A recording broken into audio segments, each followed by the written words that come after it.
বাড়িতে যখন কোনো কিছু হয় তখন তো খেতে খুব ভালো লাগে, মানে ভালো লাগে খেতে, যা স্বাদ হয় সেটা তো দোকানের বা কেনা খাবারে অতটা হয় না, মানে কেনা সবজিতে, শাক সবজিতে। পুঁই শাকের ডগা দেখো, সাইজ দেখো, মোটা, কত মোটা হয়েছে।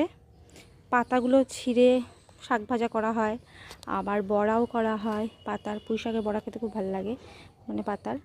আর একটু নিরামিষে করাই হয়। এখন তো আবার ইলিশ মাছের মাথা টাথা দিয়েও করা যায়।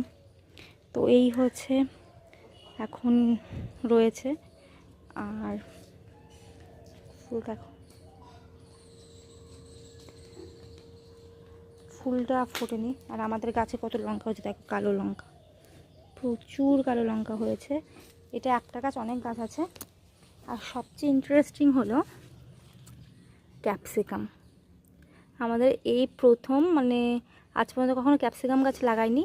দোকান থেকে একটা ক্যাপসিকাম মানে খাওয়ার জন্য কিনে নিয়েছিলাম, সেটা খেয়েছিলাম, সেটা বীজটাই ফেলেছিলাম। ওখান থেকে অনেক চারা হয়েছিল।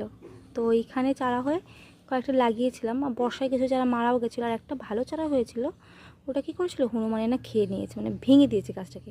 আর এই গাছটা খুব একটা ভালো ছিল না। তো এই গাছে দুটো ফুল টিকেছিল, একটা ছোট ছিল, সেটা না পড়ে গেছে ক্যাপসিকাম। আর এই ক্যাপসিকামটা বড় হয়েছে, গাছের প্রথম ক্যাপসিকাম।